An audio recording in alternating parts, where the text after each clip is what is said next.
to 3.1% in June 2024 and further improved to 2.1% in July 2024. So we've seen month-on-month depreciation coming down against the dollar from 6.1% in May this year, 3.1% in June this year, and then to 2.1% in July this year. If this trend continues, then we can assure you that our cedi will continue to. The cedi's relative stability is largely explained by tight monetary policy by the Bank of Ghana, the strong fiscal consolidation, intensification of the Gold for Oil program, and the Bank of Ghana's Gold for Reserves program, deployment of a centralized platform for foreign exchange bureaus by the Bank of Ghana, which they recently started implementing. The implementation of the dynamic cash reserve ratio to absorb excess liquidity and revised regulations on advance payments for imports by the Bank of Ghana, and the positive market sentiments resulting from the disbursements of the third tranche of the IMF extended credit facility and the agreement in principle with our external creditors.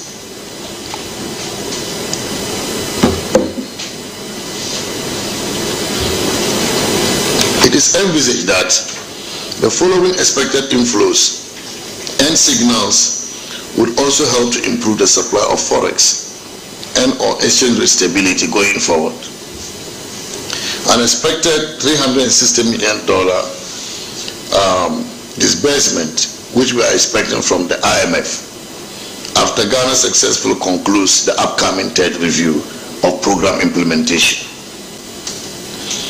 An expected $300 million from the World Bank after the World Bank Development Policy Operation 2 is approved and the successful completion of the external debt restructuring.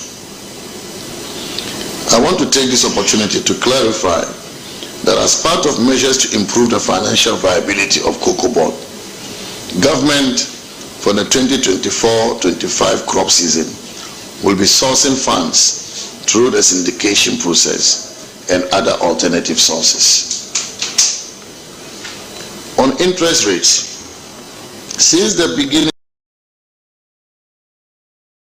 of 2024, interest rates have witnessed a decline, with the 91-day and 182-day Treasury bill rates standing at 24.79% and 26.68% respectively as of 26 August 2024, after reaching 29.4% and 31.95% respectively at the end of December 2023. The fiscal consolidation program is progressing smoothly as we continue to rein in our public finances towards achieving fiscal and debt sustainability. Provisional fiscal data for 2024 January to July shows that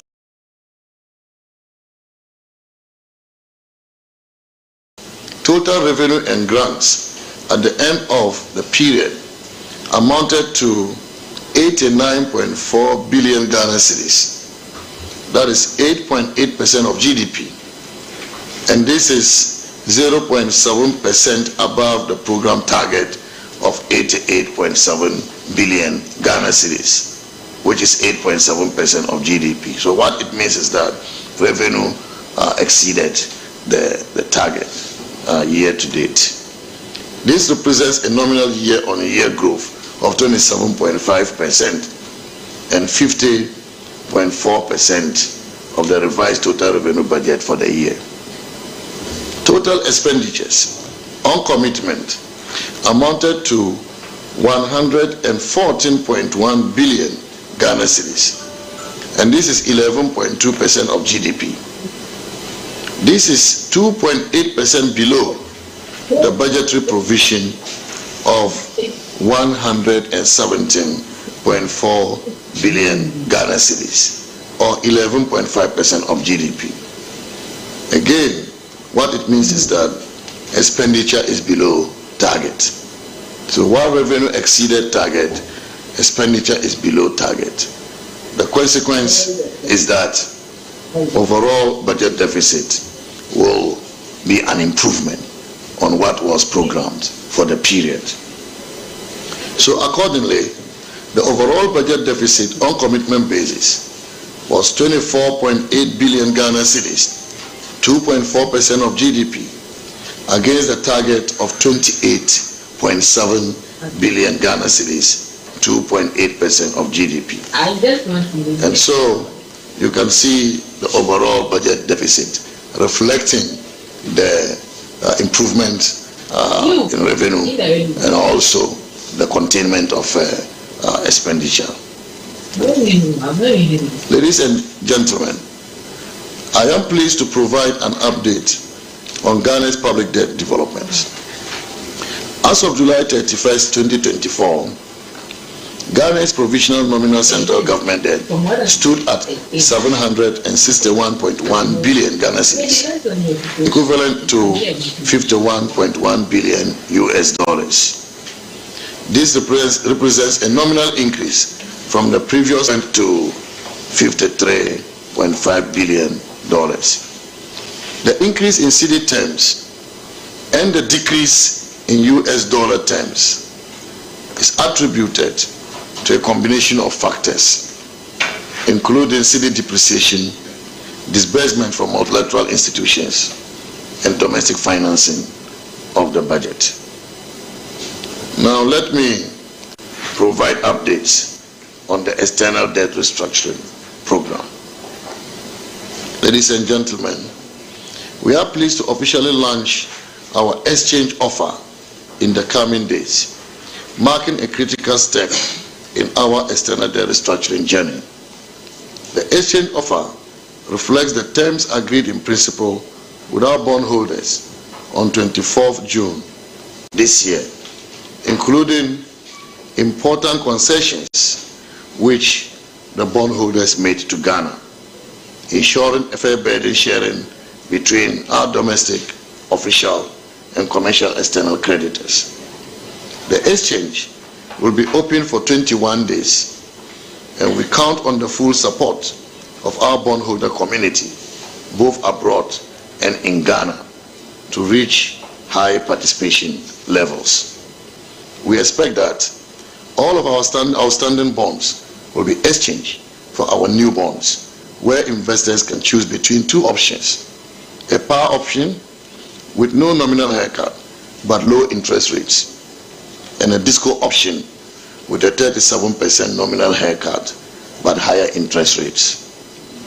The debt exchange will allow Ghana to save $4.4 billion in debt service relief and a cancellation of $4.7 billion over the course of the IMF program, and contribute to reducing our debt to GDP ratio to 55% by the end of 2028, which is the target we are hoping to achieve to restore debt sustainability.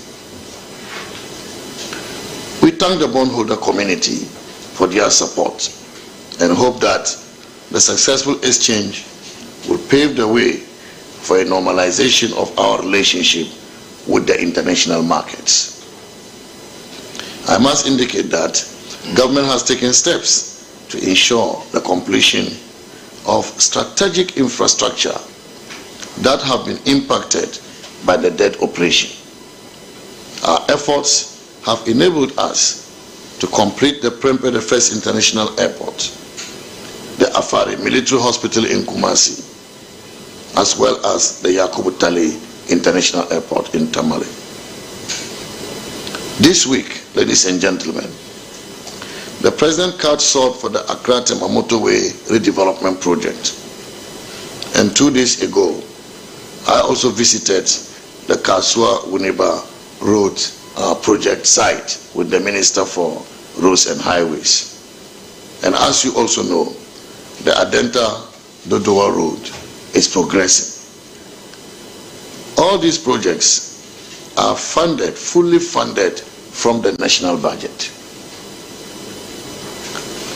Like many of you who ply those roads, I am very impressed with the progress of work on this critical roads infrastructure. There are many roads across the country that are being funded from the national budget.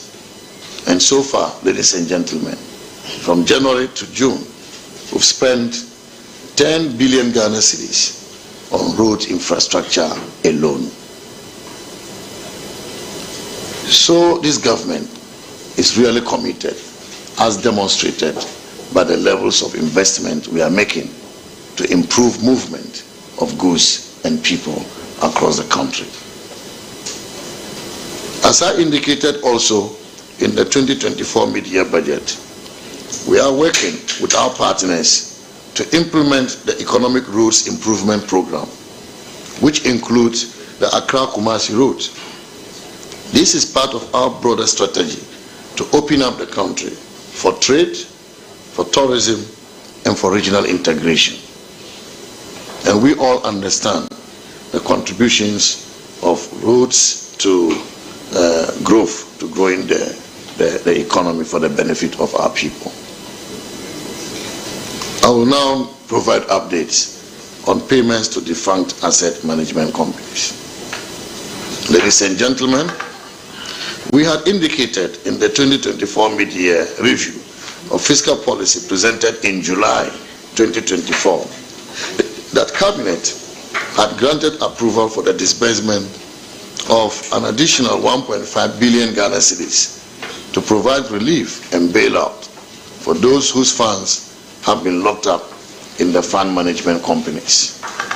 I am glad to inform you that the Ministry of Finance has processed the release for the first tranche of 700 million Ghana cedis of the additional 1.5 billion Ghana cedis for the Securities and Exchange Commission to further bail out the remaining customers whose funds were locked up, including Black Shield Fund Management Limited customers.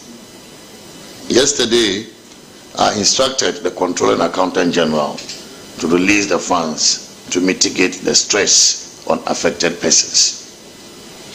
The 1.5 billion Ghana cedis will be released in 3 tranches. This amount will bring the number of investors to be fully settled under the Black Shield Limited to 82,096 customers, representing 92%, and to 12,069 customers, representing 78% of the rest of the fund management companies.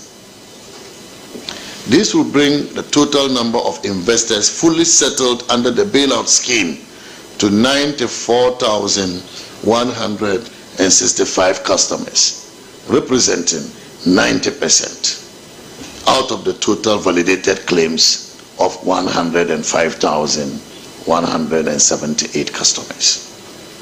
This intervention is being done despite the tight fiscal space, evident of government's commitment to provide relief to investors of the defunct fund management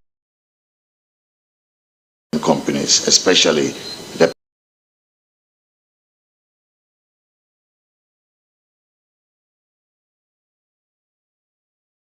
pensioners groups. Ladies and gentlemen, we are currently preparing for the 3rd review of our IMF-supported program after successfully concluding the 2nd review of the program on 28th June 2024 with strong endorsement of Ghana's economic management by the IMF executive directors. For the 3rd review, country in relation to the performance targets agreed with the fund under the program. The review will assess the 6 quantitative performance criteria, 4 indicative targets, and a number of structural benchmarks due by end June 2024, and those due before the board date for the third review. Preliminary data for the first half of 2024 indicates that we are on course, we are on track to meeting the targets for the third review. It is expected that the IMF Executive Board will consider Ghana's third review for approval by end December 2024, which will enable the board to immediately disburse the fourth tranche of $360 million, bringing the total disbursement to $1.9 billion. Ladies and gentlemen, as you are aware, government is in a $900 million development policy operation program with the World Bank for a period of 3 years, 2023 to 2025.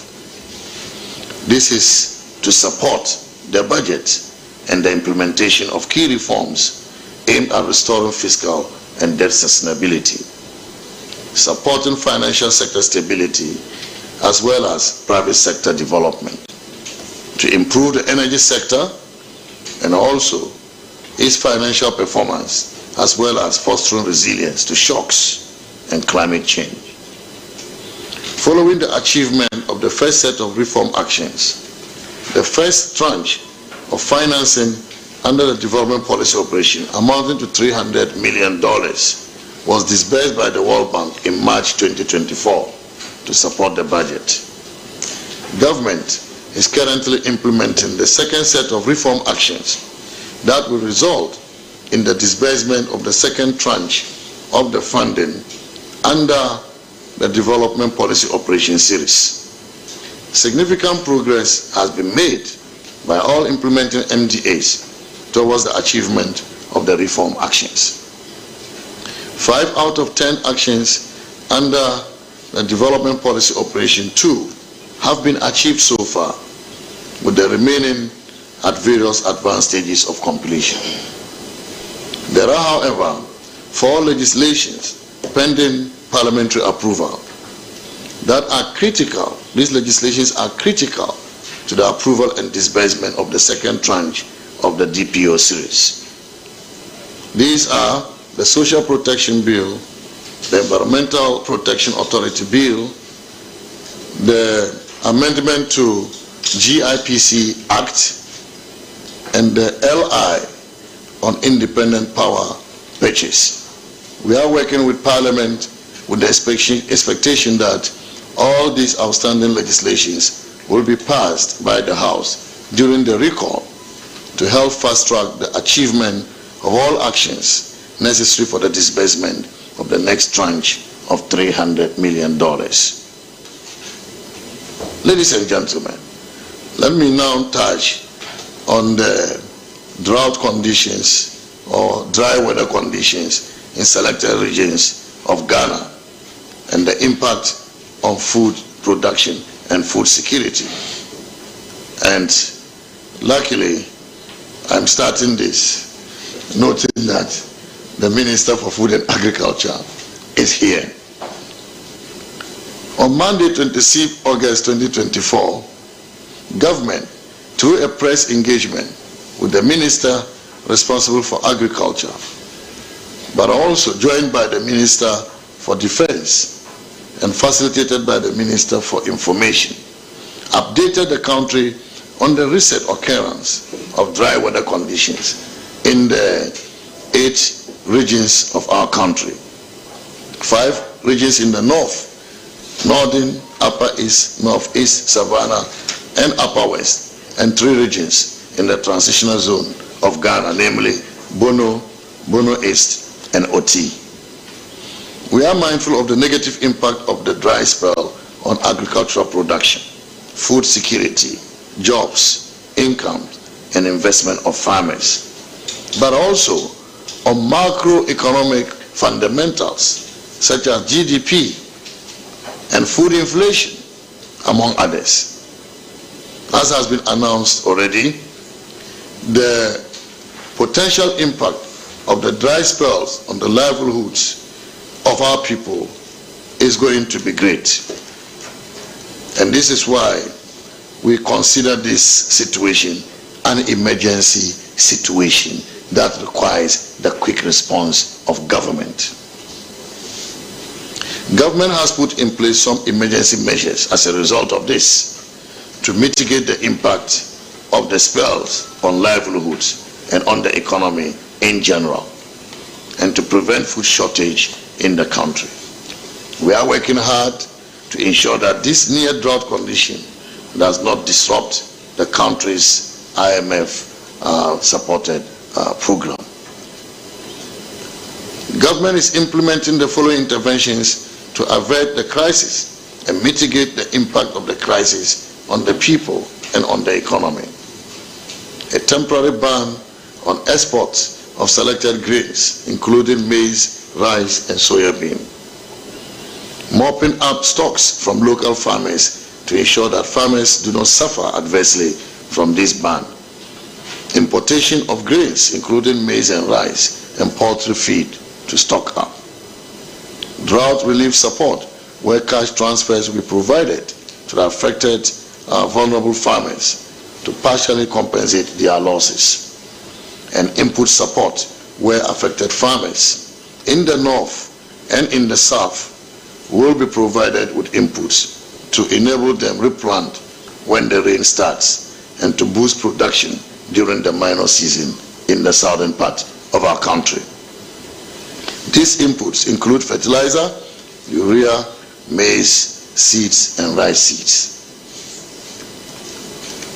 These inputs include fertilizer, urea, maize seeds, and rice seeds. You can understand that it's the finance minister who is making these statements, not the minister for agriculture.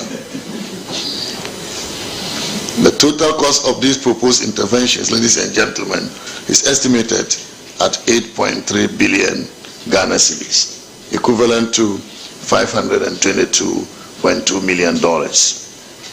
We envisage that this will be funded from GOG resources, complemented by funding and technical support from our development partners. As I speak to you, we are at the Finance Committee of Parliament to get approval to access a part of the contingency fund.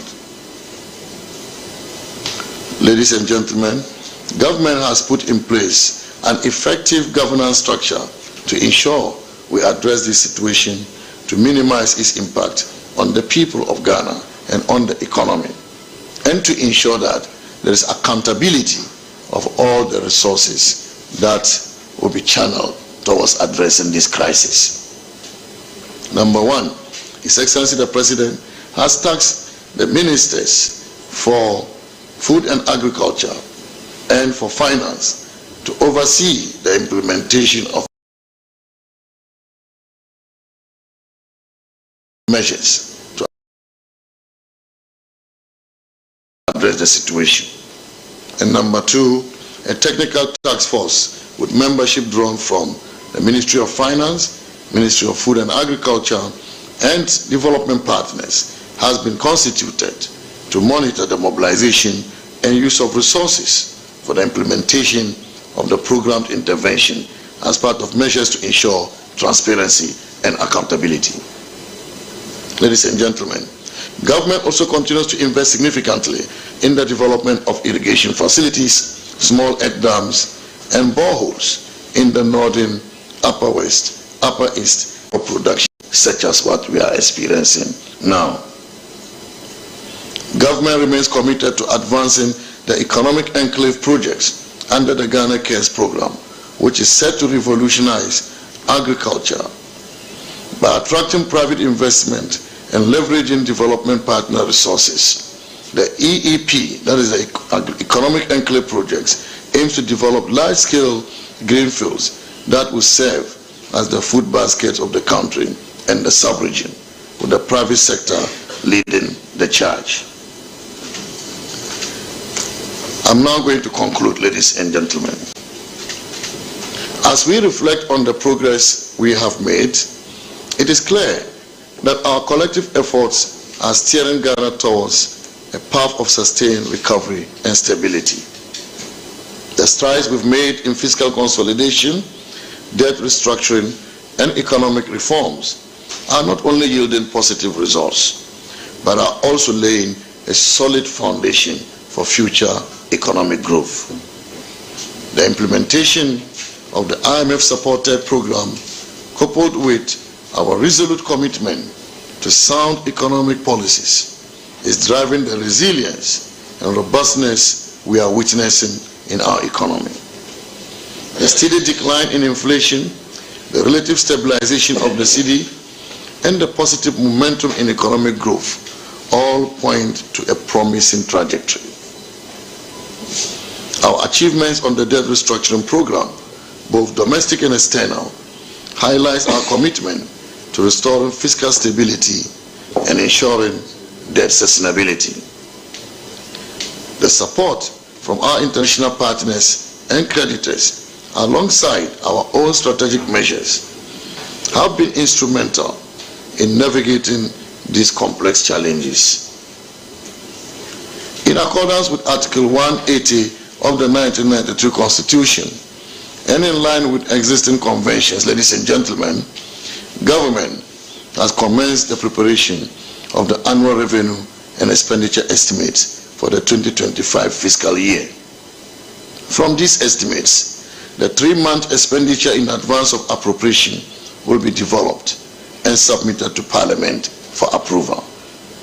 Government will ensure that the fiscal policies in the 2025 annual estimates are consistent with the medium-term commitment of fiscal consolidation and debt sustainability.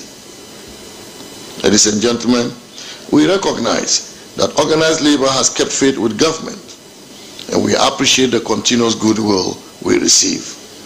As partners, we have, through various forms of engagements and negotiations, managed to keep the labor front relatively calm and will continue to do so.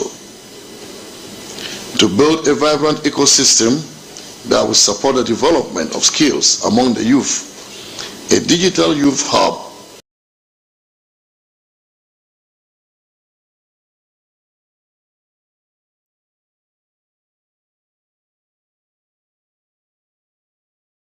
is being constructed at the University of Ghana for young tech entrepreneurs to interact, collaborate, start up, and build sustainable technology-based businesses. The first phase of this project is expected to be completed in November this year. We are supposed to show you some photos for you to appreciate the kind of work being done on the digital space. But looking ahead, we remain focused on building on this momentum, appropriation. Our medium-term outlook is optimistic, with projected improvements in GDP growth, inflation control, and fiscal health.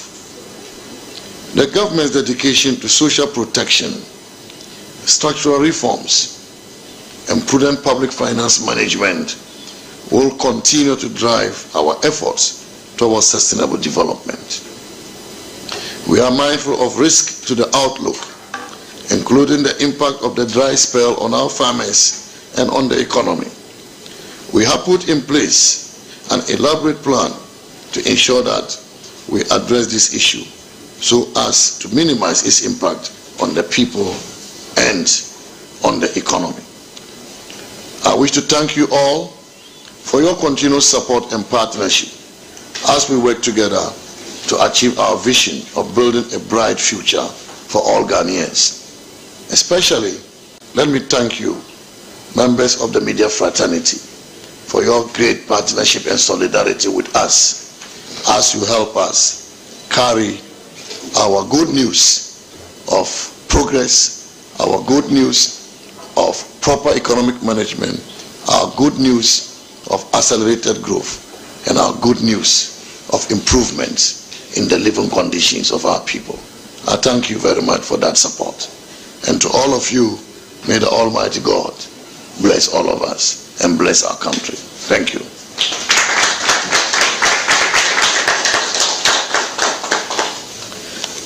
Minister, welcome. Thank you. So the minister will answer all questions on the dry spells and food crisis. Thank you very much, Honorable Minister for Finance. You're welcome, Honorable Minister for Agric. Ladies and gentlemen, you heard the minister. I doubt if you have any lingering questions. The die has been cast. It's clear that the trajectory is quite positive. We are quite hopeful. He's worked very hard, and this is where we are. We'll give you opportunity to ask all the relevant questions. You mention your name, your media house, and you go straight to the point. Thank you very much. We take 5 at a go, and then we come back again. Thank you.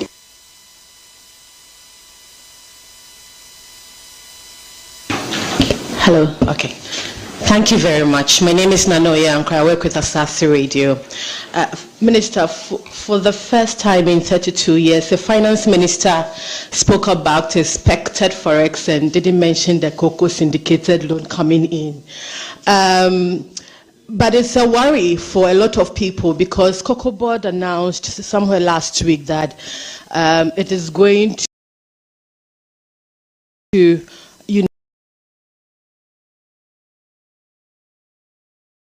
finance the buying of cocoa itself. And people are worried because we have depended on this cocoa syndicate loan for the past 32 years to shore up our forex. We have some few days because the cocoa season for 2024-2025 is beginning on the 1st of September. Minister, are you able to tell us where Cocoa Board is going to get the money to buy the beans from Sunday? And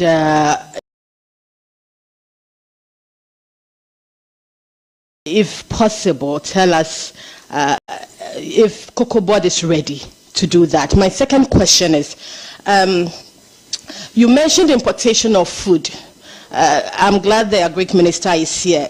Sir, can you tell us what commodities you are going to import, at what cost, and when should we expect the food coming in? Thank you.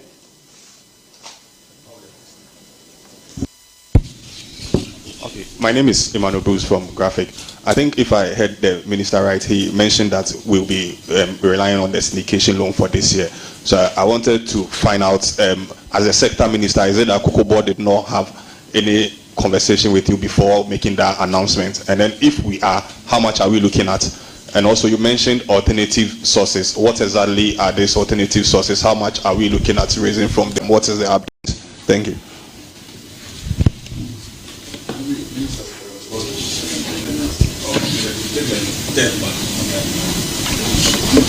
Okay, my name is Menua Afola. I'm with TV3. So you mentioned that in your effort to minimize the impact of the near drought season, there's a ban on importation of grains, and that you are also going to and you're going to import more to show up the local produce. I want to find out what measures you are putting in place to ensure that the local farmers are not pressured to sell below their break-even prices or points. So there are two questions I will take. If you heard me during the reading of my 2024-2025 crop season, we'll be sourcing funds through the syndication process and other alternative sources. So it is not true, I did not mention syndication. Okay, maybe I didn't provide the details, but I've mentioned that. If you want the details, I can provide that to you later, because the Cocoa Board is still negotiating. The information I got from them is that they issued the request for proposal covering up to $1.5 billion. But the syndication is not expected to bring in more than $600 million. And so they certainly will need other alternative sources to be able to fully fund cocoa purchases for the cocoa season. And this is why I was categorical that government will source the syndication as well as other funding sources. As to the amount, the details can be provided later through Cocoa Board. The private banks and contractors, the state of our negotiation with them, we've actually issued we sent an offer. I guess I'm right. We asked our advisor to send an offer to them after we have physically engaged with them. I visited China. We've also engaged some of them in Ghana, and we think we are ready to share an offer, to present an offer to them for their consideration. And so we've instructed our advisors to share our offer with the creditors, the commercial creditors, and hopefully they will accept the terms that we are offering to them. I think it's about $2.8 billion that is outstanding. Yes. Okay. So we have the digital hub, which is being done by the Ministry of Finance at Lagos. And let me add that we are going to also provide lodging facilities there, a hostel to accommodate the youth who will be training in digital skills, in digital entrepreneurship at this hub. This is expected to be completed by the end of November this year.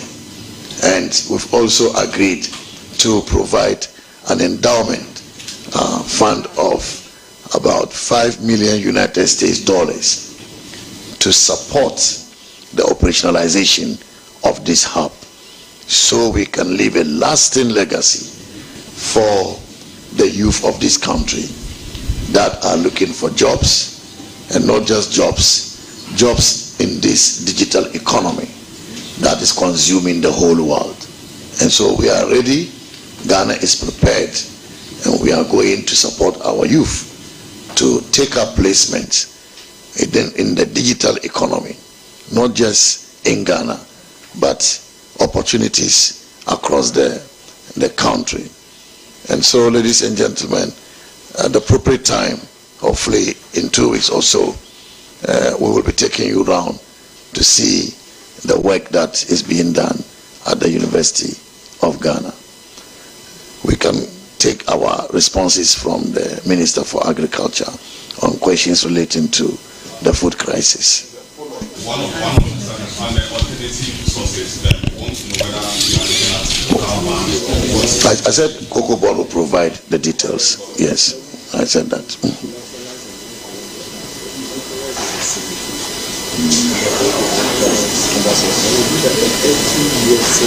Yes. So, Agric Minister has something to say on the syndication. Thank you.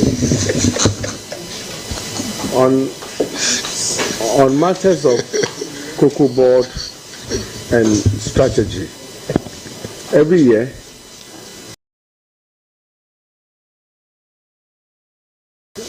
we do syndication, which is the committed sales that we mostly hear about. But we also do what we call the uncollateralized sales. Okay? And it's mostly between 10 to 30% uncollateralized, and then the collateralized, which is a committed syndicated loan. Now last year, and then part of this year, we realized that when the cocoa, we had paid cocoa prices at 2,800, and it shot up to 10,000.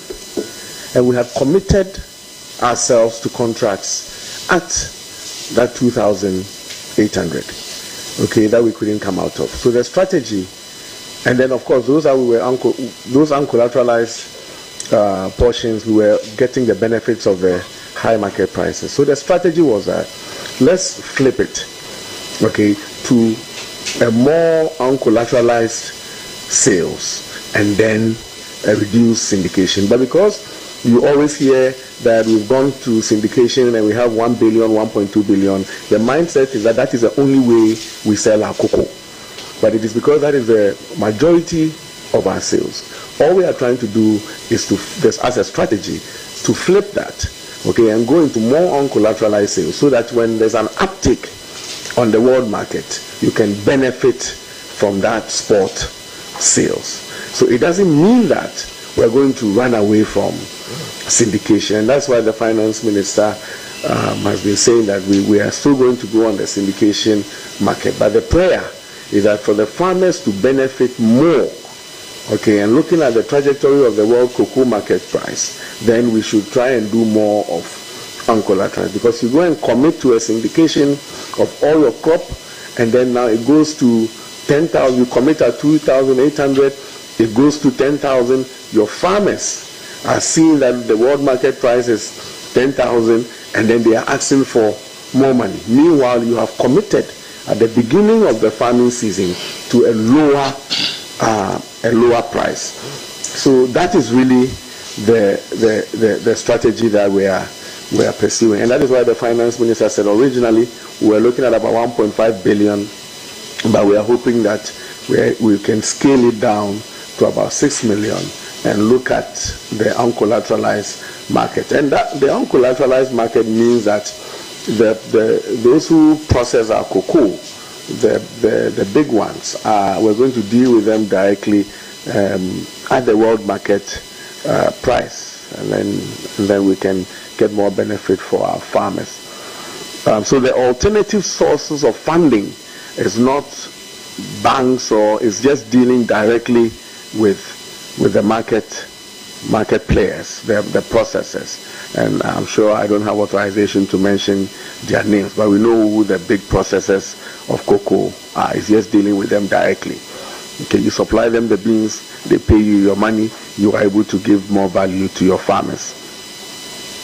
The second question was on the effect of the ban on the prices that we will pay farmers.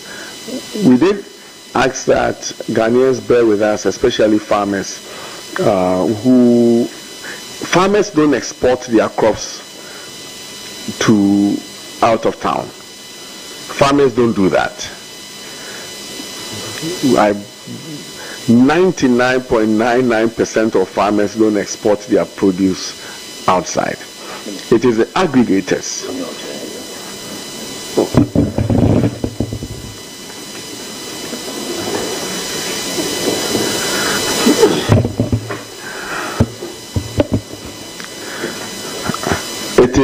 It is the aggregators, those who aggregate the produce.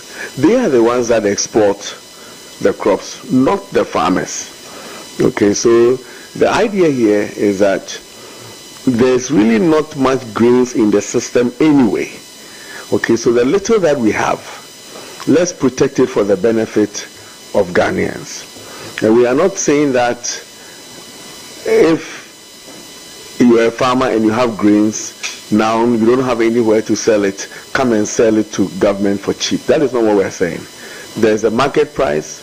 When we announced the ban, we did say that if you have any grain and you want to sell, government, Ministry of Agriculture, is one of the avenues that you can sell. But look, we shouldn't have a challenge, because there's really not much grains in the system. If a farmer brings their grains to the market, they will have quick buyers to pick them up. But if really there are no buyers, Ministry of Agriculture is here to pick it up and redistribute, and it will be at a fair market price. The other question was on the importation of food. We're looking at maize, about 313 to 50,000 metric tons of maize. And we arrived at that quantity because we consume about 2.5 million metric tons of maize annually. Then half year is gone, so let's say about 1.2 million is already consumed. We intend to invest in the southern sector minor season. the southern sector minor season, which is starting now. We're going to give about 1 million farmers inputs, okay, to shore up the production in the southern sector. It has also since 20th August started raining up north, okay, and we have a short window of about 2 weeks to get inputs to farmers to also take advantage of that rains. We are hoping to recover both sectors about 600,000 metric tons of maize. So we're going to have a deficit of about 600,000, and we want to import for now 300,000 to fill that gap. And we're expecting the northern harvest to have hit the market by the end of September to October, by which time our imports would have arrived to bridge that gap. And we'll be monitoring if there's a need to, we'll bring in some more. But we believe that the southern sector efforts that we're going to make will bridge that gap. And same for rice. We have targeted about 75,000 metric tons to start with. Our import horizon number is about 150,000. We are monitoring the situation. There's also a lot of private sector efforts to bring in rice into the system, knowing that there's a deficit in our production of about 400,000. So we are talking to them, and then we are also looking at our fund commitment to ensure that there's enough rice and maize on the market. Thank you.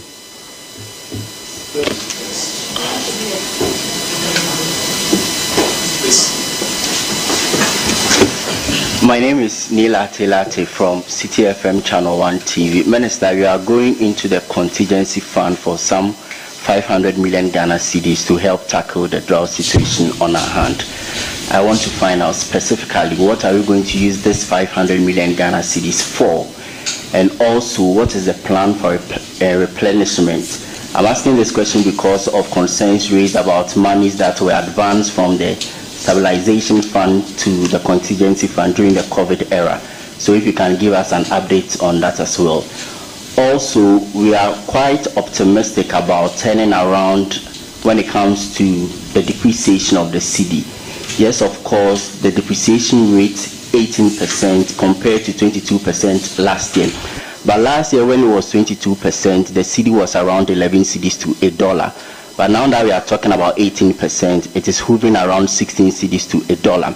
And so if you are very optimistic in this particular situation, does the minister have any forecast as to between now and year end, the rate at which a cedi will be pegged to $1? Thank you very much. Okay.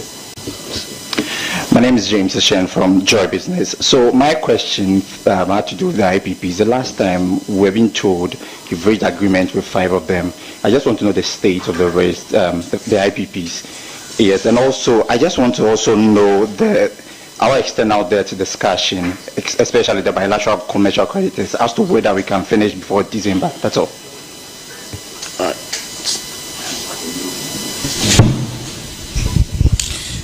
Good morning, Honorable Minister. This question goes to the Minister of Agriculture. Yesterday, I was listening to a GBC program, and Poultry Farmers Association were up in arms because they are thinking that if the ban is on maize is enforced, they will not get maize to feed their poultry. And therefore, because what they said when the COVID occurred, they were importing maize from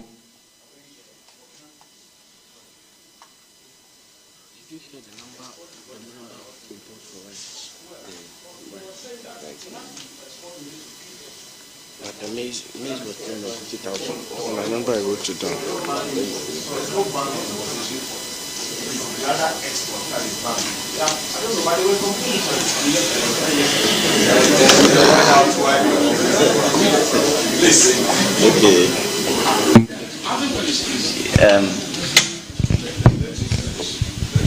Okay, another question.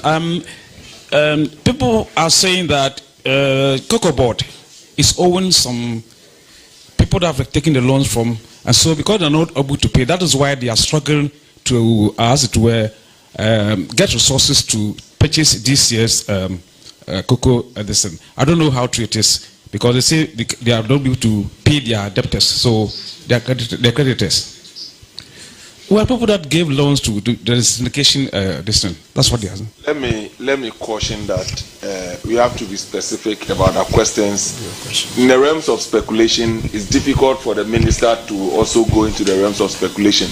When you say people, which people, we should provide facts on the basis of that. The COCOBOD creditors are speaking. I'm sorry. Please, let's move to another question. Yes. My name is John Awumi. I just wanted to find out the 8.3 billion Ghana cedis from the syndicated loan, which is the $522 million the minister quoted, and that is currently in Parliament. I just wanted to know. Sorry, contingency. I'm sorry, contingency. Pardon me. I apologize. Yes, the contingency funds. Yes. So I just wanted to know what are the key performance indicators that will be used to monitor the success of this intervention on the 8 regions that are currently hit by this drought. What are the key performance indicators that will be used to monitor the success, and also how will it be tracked so that at the end of the day it will not be a good policy initiated but no success? Thank you.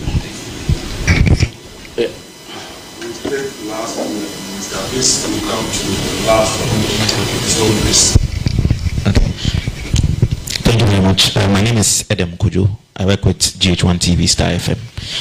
Minister, in your presentation, the early part, you said you were optimistic that the growth rate would be maintained considering where we are. Now, you also rightly said inflation had dropped from 22% to 20.9%. However, when you look at the data and when people do the projections, as a result of what someone will say is the base effect, there are risks that the coming month, that is for August, is likely to actually even see an upward turn. Considering this situation we find ourselves in, where we are having a shortage in food supplies, we are likely going to import some food items, which is likely equally going to affect forex in terms of demand. Do you still think that the 15% end of year inflation target we've set as a country is possible? And what then is the realistic if it's not possible? Thank you.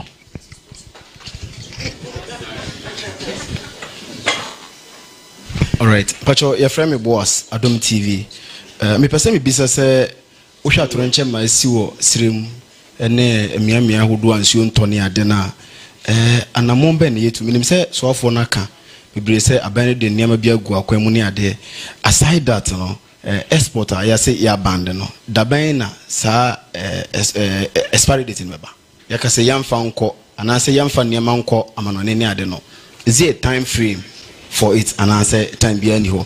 Now, atorenche ma si wasrem no me bisa se ya to anamon bi se de be daachi ankwa mabi se bibi se sansia yam face such challenges we are now. Madam Wase.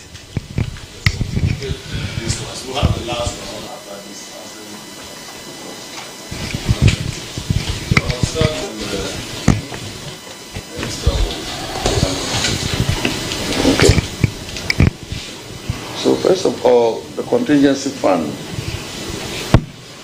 The contingency fund is established by the Constitution for purposes of responding to emergencies. And so when you have not budgeted for some activity and as a result of a crisis, you have to find money to respond to it without jeopardizing your fiscal targets. Then you need money from the contingency, which is also part of the budget, to be able to address those emergencies. And this is why we had to go to the contingency fund. But the process for accessing it is also well articulated in the Constitution. You go to the Finance Committee, and that's exactly what we are doing. What it will be used for, the Minister for Agri will provide some information on that.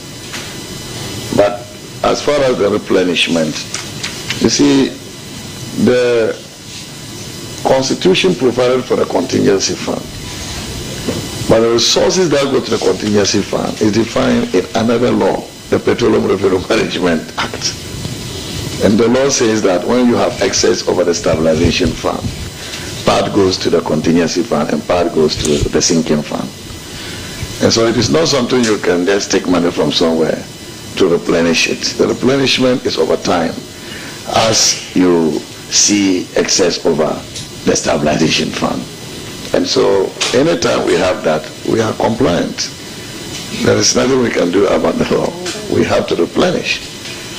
Okay, and so it will happen over time. Anytime there is excess over the stabilization fund, the surplus certainly will go to the contingency fund and also part to the sinking fund for debt repayment. Then the question on the depreciation. You see, we practice a floating exchange rate system. So you cannot tell at what rate will the exchange rate be pegged. Even tomorrow I cannot tell. You may have projections, but I am not able to provide projections from the Ministry of Finance because this is market sensitive information and I do not want to influence market sentiments. And there are people out there who are doing their own projections and influencing market sentiments. I do know that some of the information relating to the projections they make out there is propaganda. It's intended to hurt the economy. And I know people who have put out such projections to hurt the economy. You know, what we call economic saboteurs. But as far as we are concerned, we do our projections. The Bank of Ghana does projections, but we cannot put it out there because it is market sensitive. But we are optimistic that the policies we are implementing are working, and we will continue to pursue those policies to ensure that we contain the depreciation of our currency. You are asking also about IPP payments and the agreements that we have reached with IPPs. What is the status, right? Yes, so we reached an agreement in principle with, I think, 5 out of the 6 IPPs. For 3 of them, we are supposed to go to Parliament to get amendment to the power purchase agreements that we have renegotiated. And so we are in that process. All the approvals we need from the Attorney General, from the PURC, we've secured them. So it's left with the parliamentary process that we will have to go through to finalize or to bring the agreement, the new power purchase agreement to effect. As far as 2 others are concerned, here I'm referring to Senate. We are not going to Parliament on their case, so that is sealed. Then we also have Asogli.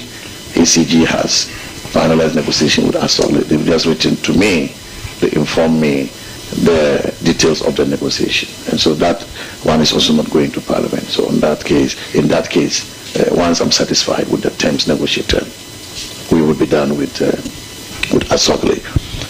Then there is also AXA, which is not going to Parliament. We are done with that one as well. So this is the state of the agreements that we have signed with the IPPs. We are hoping that when we go to Parliament, we will get approval for the 3 that requires parliamentary ratification because of the amendments, the material changes that are occurring in the restructured power purchase agreements. But let me say also that as part of the terms we've negotiated with the IPPs, we were supposed to make some bullet payments, and the Ministry of Finance has fully complied. We have fully paid all those bullets. Let me also use this opportunity to thank the IPPs. They've made significant concessions to government, as a result of which we were able to reach an agreement. So we've done our part of the deal. They've done their part of the deal. But process is process. We need to take it to Parliament. But apart from those that are going to Parliament, the others are done with. Thank you. Then our Eurobond holders, when do you hope we will finish. Will we be done before December? I mentioned in my speech that we are launching the exchange, and it will be done for 21 days. I believe we will launch next week, and after 21 days, we should be closing, and that will bring to a close the restructuring of our Euro bonds. Then I think this is all about me. Do you still think end of year inflation target is possible given the food crisis we are responding to? So you see, there are risks to every target, but government must also have a mitigation plan to address the risk. It is because we still want to achieve our 15% inflation target. That is why we are responding. We are mobilizing resources to respond comprehensively to the crisis. And we hope that the measures we are going to implement will help assuage the pain the crisis could inflict on the targets, the macroeconomic targets, inflation, for example. And so I'm very optimistic that we will still reach there once we implement these policies. Minister, the difficult questions are for you. Thank you very much. I will attempt to answer them. The first one was, what will we use 500 million for? I think we, in the press briefing at the Information Ministry, we gave a comprehensive breakdown of how the global 8 billion will be spent. The cash transfers, we did mention that we have identified 980,000 farmers to be at risk, and confirmed the 980,000 farmers were cropping about 1.8 million hectares. But we had been able to confirm 871,000 farms affected. The validation is still ongoing, and this was as at 20th of August. And we intend to pay 1,000 cedis per hectare. This is considering that the farmer would have lost about 10,000 Ghana cedis per hectare of investment. Government wants to pay 1,000 cedis of that, because that is not the only support that we are giving the farmer. We are also giving the farmer the inputs per hectare, which is close to about 8,000 or so Ghana cedis. We are giving the farmer that fertilizer, that seed, so that they can come up, get back on their feet, plus the 1,000 Ghana cedis.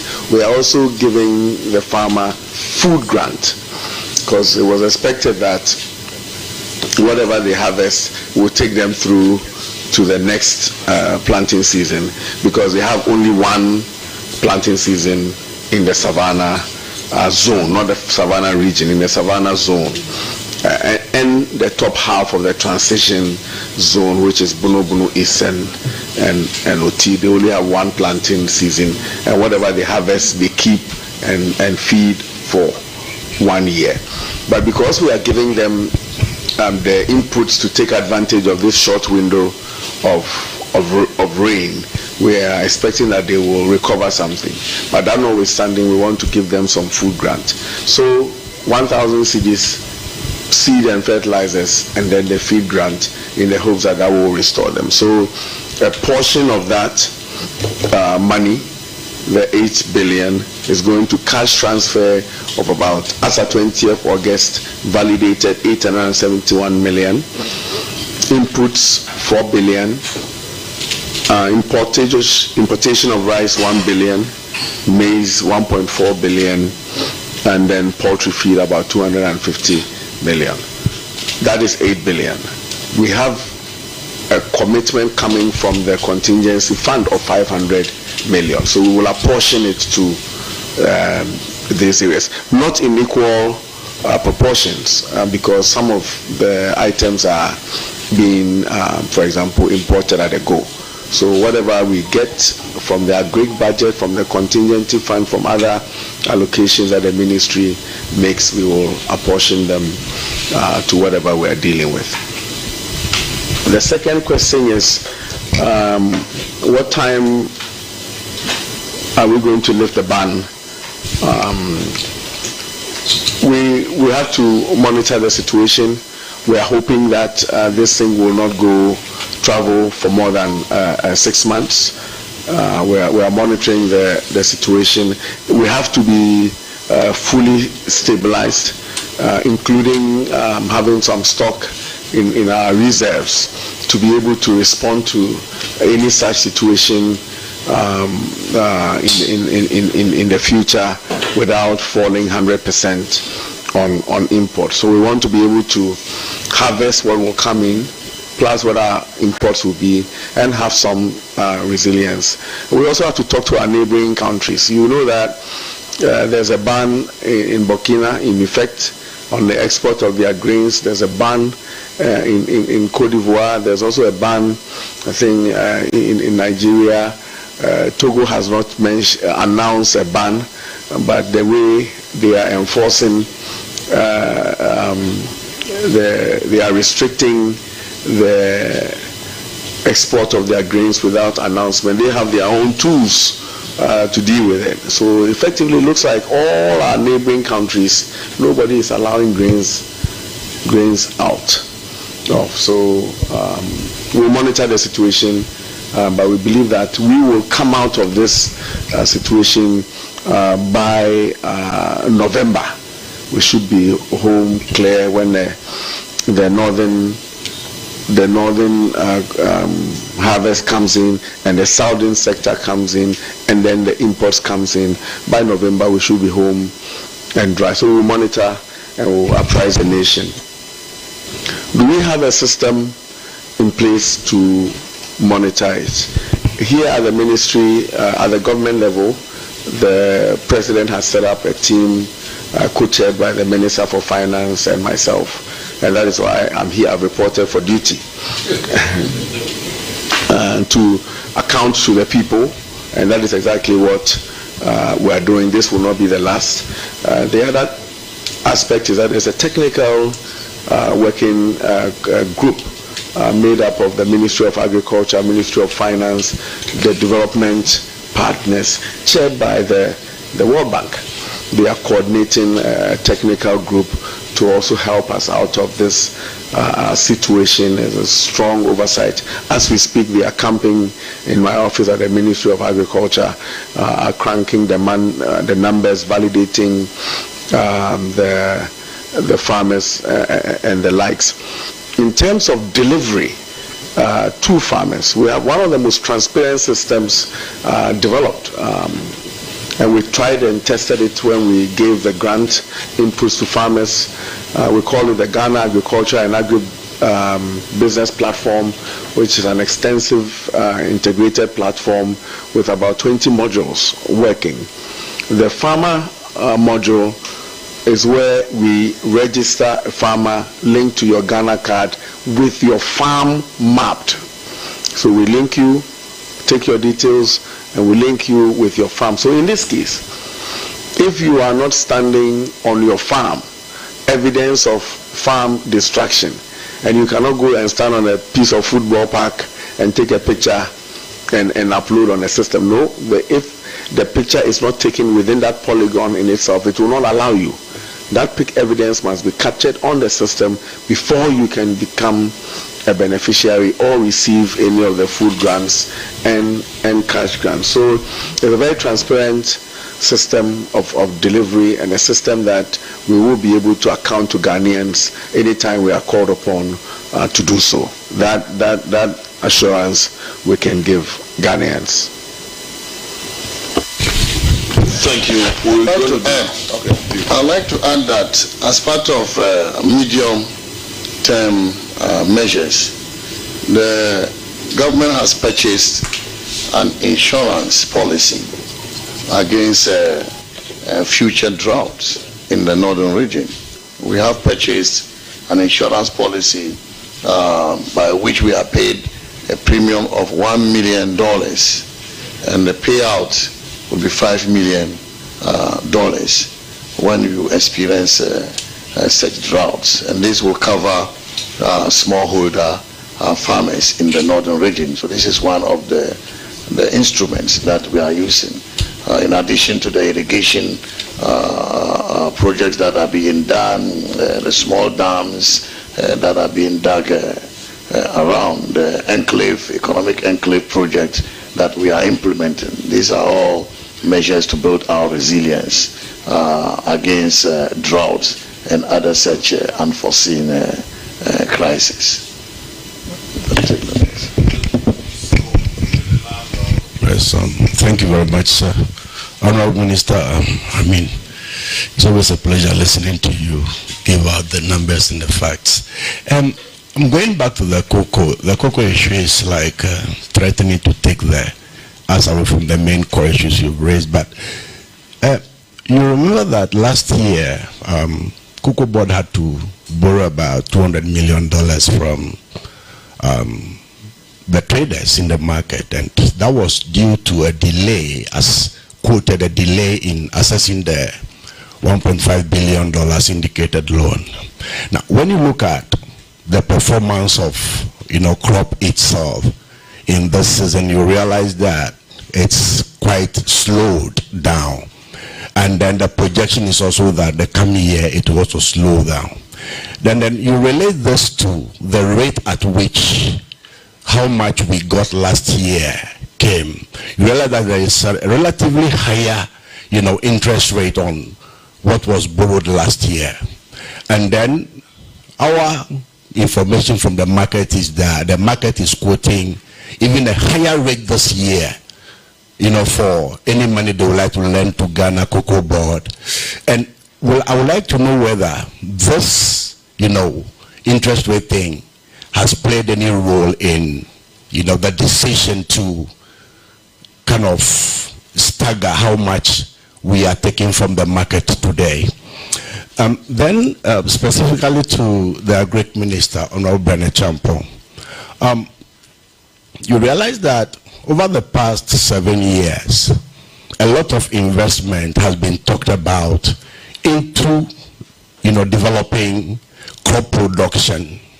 You're talking about, interventions such as hand pollination, irrigation, and other agronomic practices that Cocoa Board said it had introduced to ensure that crop production is maximized.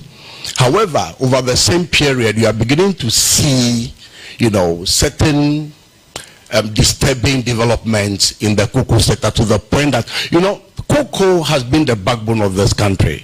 And for instance, Scholarship Secretariat is complemented by the Cocoa Board annually with Cocoa Board scholarship. But you realize that Cocoa Board is even talking about withdrawing. Yes, I'm coming to the question. Yes. No, yes, let me lay a perfect foundation before. So, right. So you realize that there are disturbing developments in the cocoa sector, despite heavy investments that were talked about over the past 7 years. Now that you are in the sector, what picture are you seeing? What steps are you going to take that the cocoa sector is revamped and is brought back to that level where the confidence in the sector also supports the confidence in the economy, and we will not be suffering even when we are going for, syndicated loans to support the sector? Thank you.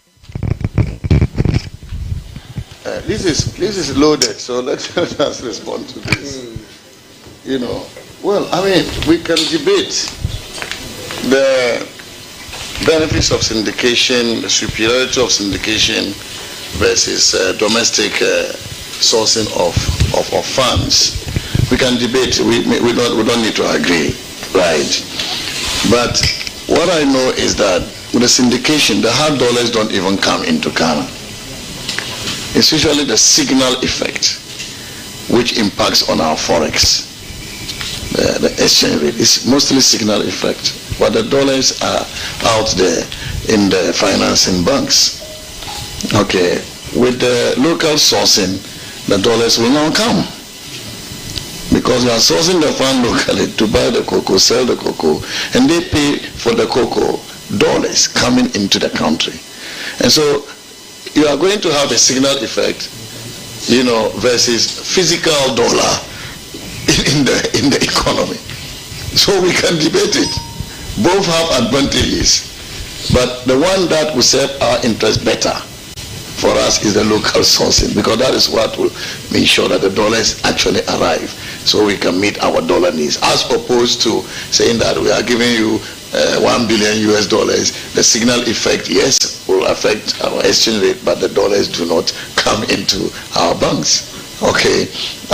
As to what we are doing to revamp the cocoa sector, Cocoa Board certainly has challenges. Let me address your question. Cocoa Board, whether the interest rate has played a role in our decision.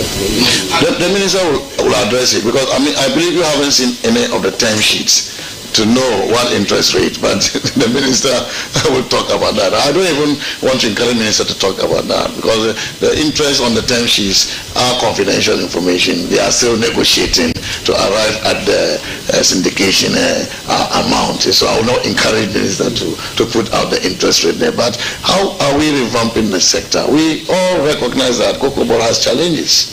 They have.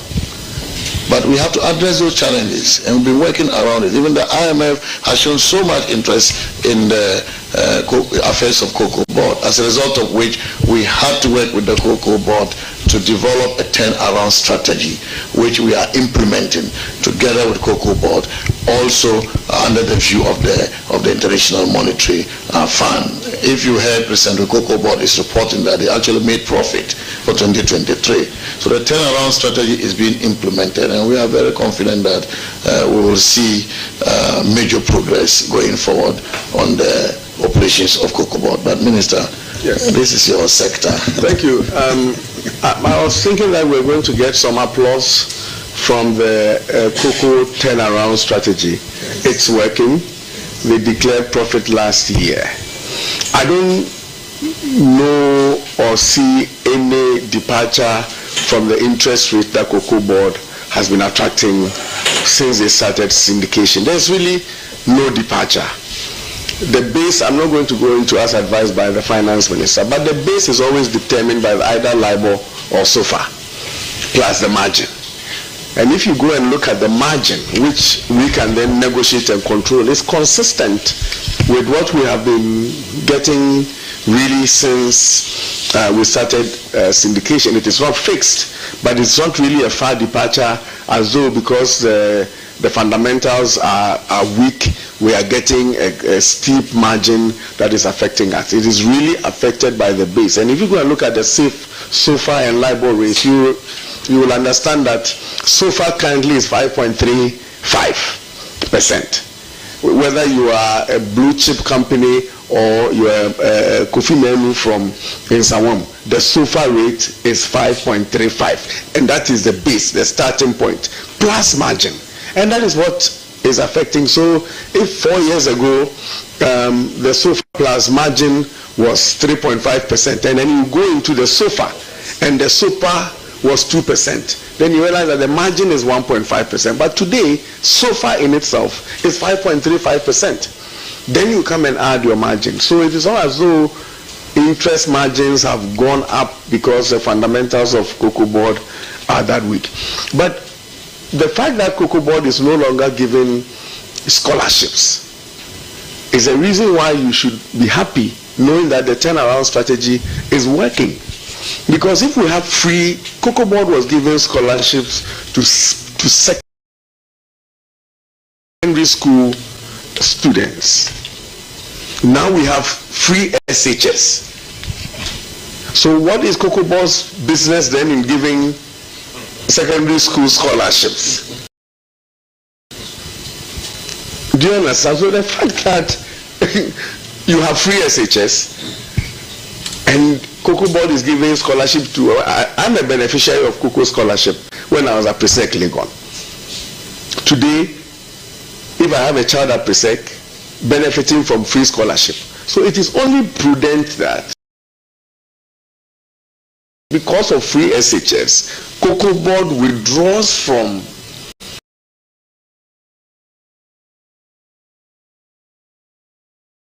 giving cocoa scholarship. It is not stopping cocoa scholarships because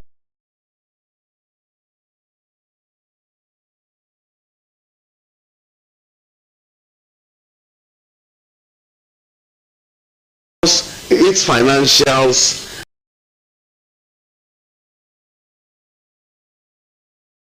are weak.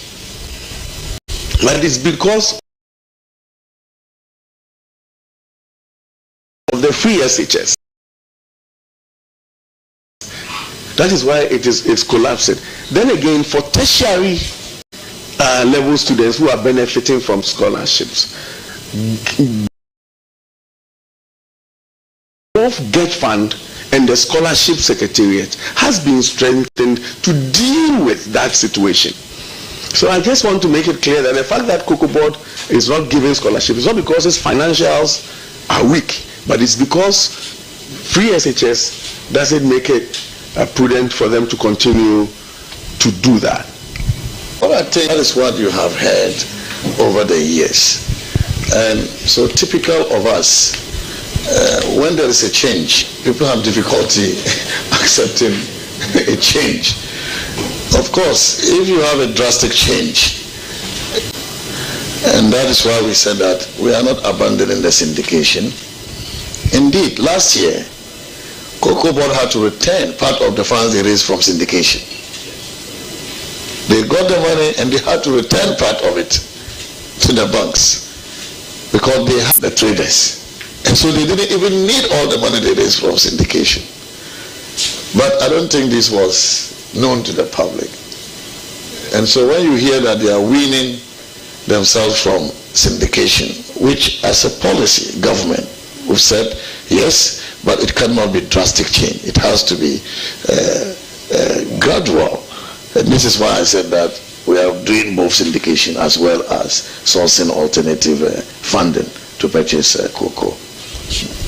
So don't, as we shouldn't be alarmed about this, because when you, I've listened to other people tell me that because of the new, the weaning of Cocoa Board away from syndication is going to affect the DDEP, is going to affect foreign exchange, but this must be backed by solid analytical work.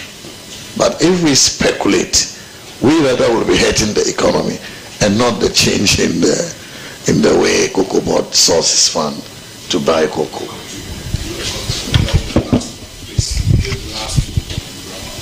So the minister said we need about 8.3 billion to address the looming food shortage or crisis. He said yes, fund.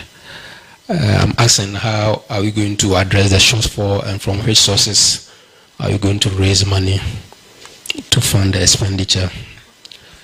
Secondly, people are also wondering, why are we talking about dry spells when the government promised there were going to be one dam, one village, one dam? Is it that the dams are not working? Why are we talking about dry spells now? So going forward, do we have a long-term plan to provide dams, especially in the Bono areas where we have a lot of rivers and underground water? So that I will not talk about food shortage and dry spells again. Thank you. Thank you very much. My name is Eko. I correspond for Bloomberg. Agric Minister, how do you, okay, well, is it dry spell or drought? Or does El Nino have any factor in this? I want to have this clarity. And how do you marry banning imports, banning exports, and yet you want to import? You admit that you import tomatoes and onions, to get the tomatoes and want to get onions, and yet you are banning exports to some countries. How do you marry that? And to Finance Minister, Finance, your deficit is doing 2.4 in June against a target you said 2.8. How does that feed into your overall primary surplus at the end of the year? So given that is an IMF target. Thank you.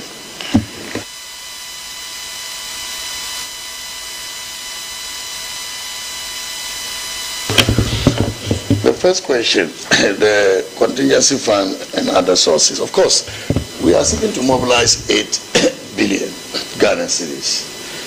And as I indicated earlier, we're looking at every available funding source, because the budget is in its 9th month. We're entering the 9th month of the budget, and so all our buffers really are almost depleted.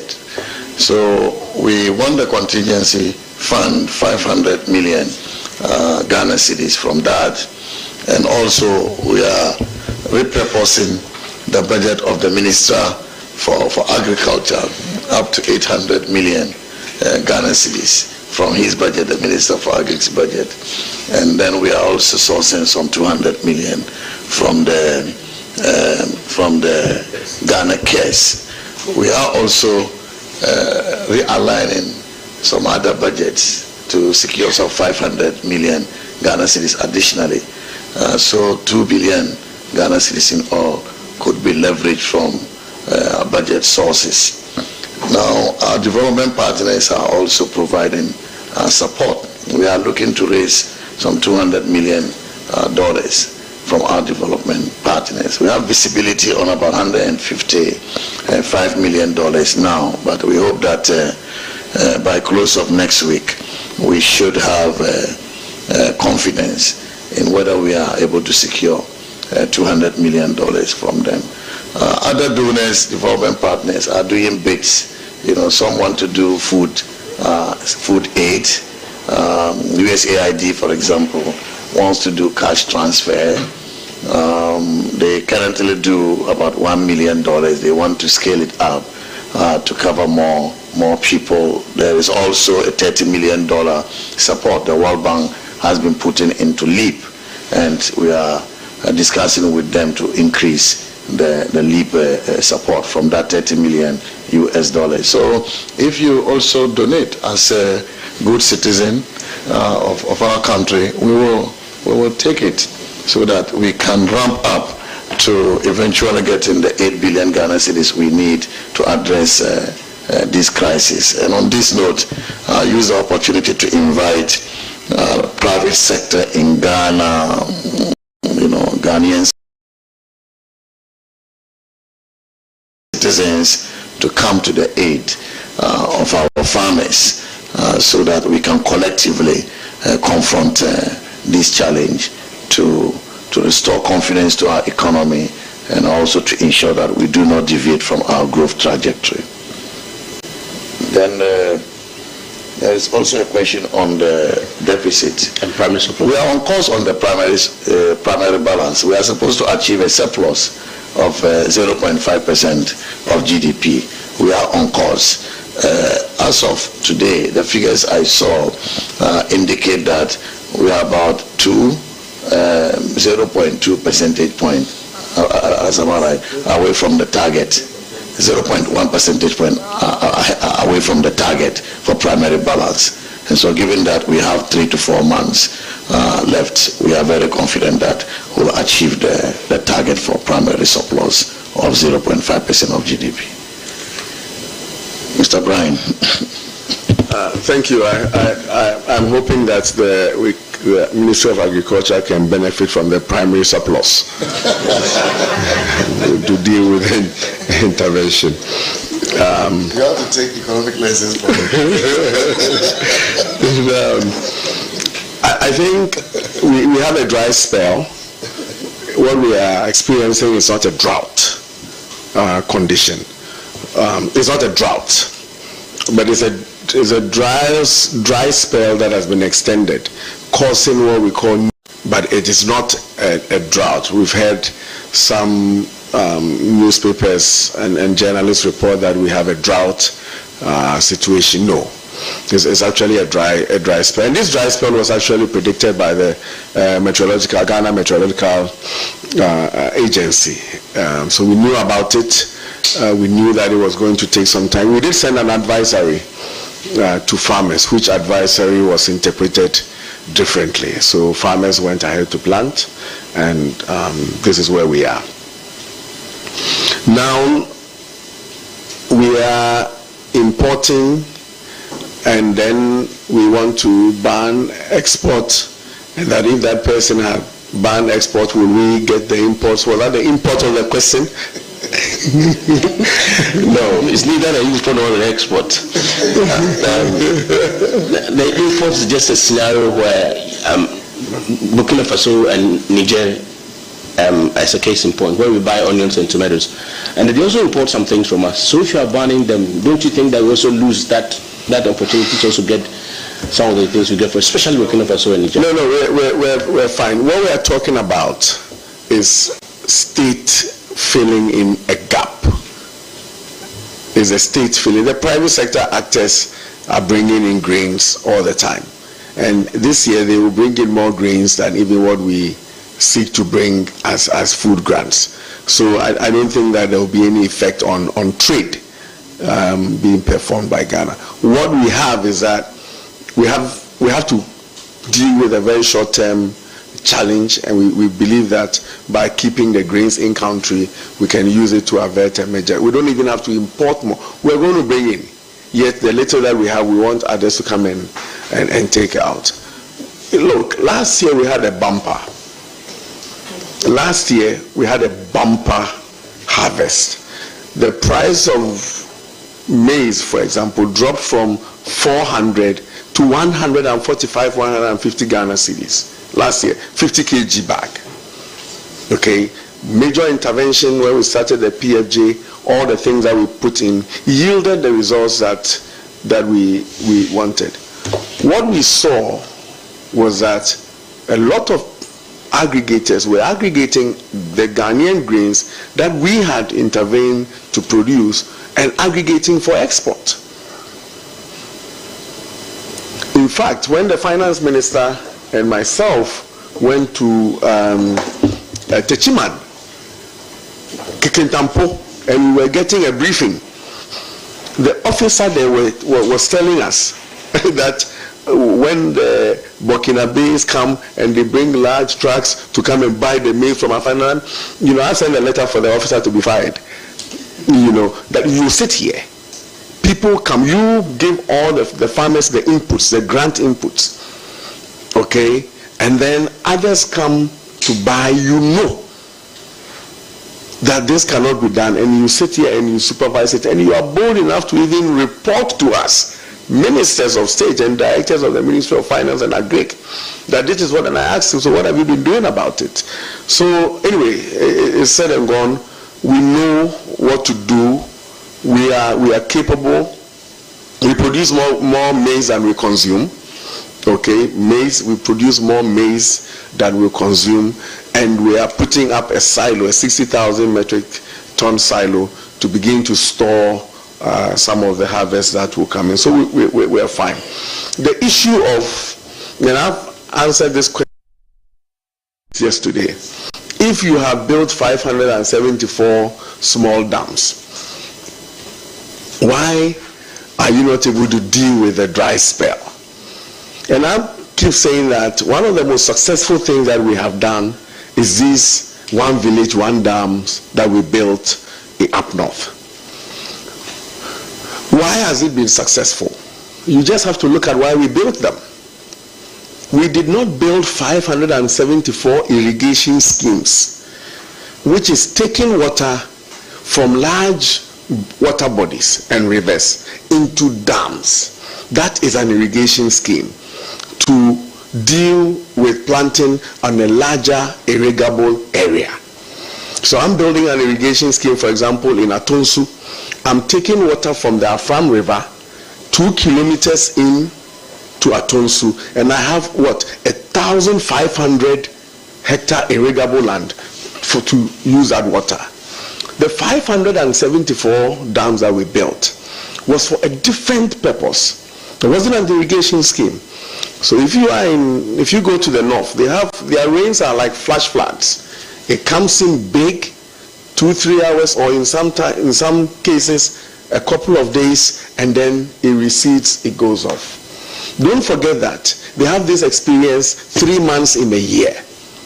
So the idea was that let's create these dams to harvest rain water to harvest rain water, okay, so that at least instead of it running off, they can store it we can store the water for a month or two, so that they can use it for planting and small areas, maybe about 15 hectares, mostly around these dams, and then for their livestock, and then for vegetable farming here and there. So they are not irrigation schemes, and they have served the purpose very well, extremely successful. Extremely successful. In fact, it contributed to why last year we had the bumper harvest. And when we had the bumper harvest, nobody came to applaud me or government on how effective the dams have been in contributing to the bumper harvest. This year, we did not get rains into the dam because those dams are rain-fed, not a mechanized irrigation scheme. That is a big difference. And this year, the rains it started raining from August 20th. These dams are filling, and we will be able to use it to crop the second half of the year. So that is really the difference that we have to put on record. There's 574 dams have been very, very successful, and it's going to serve us well in the long term. Thank you. Thank you. My friend, why are you worried that if we ban our exports, another country will ban what we import? Why are you worried about that? The market is free market out there. Some have deficits, some have surpluses. If you read your theory of comparative advantage, that should answer your question. So if Burkina also bans what we import into Ghana, the US has those imports, we will not get it. We won't. Brazil did not ban. And so countries ban because they want to achieve a specific purpose. But that doesn't mean that once I'm banning, all other countries are also banning what I get. So I don't agree with you. I don't agree with you. There was a question, Honorable. Minister, we can conclude. Yes. Thank you, Honorable Minister. Okay, you have a last No, one. I just want to add to what the Minister said. Government is doing its part. The private sector can come in. I think, Minister, this just came out. We have to look at a mechanism that you can put in place, maybe here at Finance or Ministry of Agriculture, or even the DP coordinated task force, to see how the private sector can also help in supporting our farmers come out of the situation. Thank you, Minister. Thank you, Honorable Minister for Agri, Honorable Minister for Finance. On this note, we thank our media partners for joining us, and we will call on Madam Ruth Butio, okay, Butio to do us the honors of thanking our guests and the ministry for us. Is she here? Thank you, Honorable. Ladies and gentlemen, we thank you today for spending precious time with us. Thank you to the representatives of the various media houses for your insightful questions and for your commitment to keeping the good people of Ghana well informed about the progress on the economic front. To our guests and those who work hand in hand towards Ghana's development and government, we say thank you. The Honorable Minister for Food and Agriculture, Honorable Brian Achampong, MP for Abetifi, your presence here has really enriched our gathering today. And we also thank the Honorable Deputy Minister for Information, our very able moderator, Honorable Sylvester Tete, MP for English, Manfro, our Deputy Minister, aka incoming, Honorable Dr. Alex Ampave. Thank you also. And we also thank the head of MASLOC, the Deputy General Secretary of the New Patriotic Party, and we thank you, Alhaji Issa Fuseni. Thank you all for the support that you offer our minister and for the great work you are all doing. To our Chief Director, the directors and the staff of the ministry, thank you all for your hard work and tireless commitment to the cause of Mother Ghana. For those gathered at home,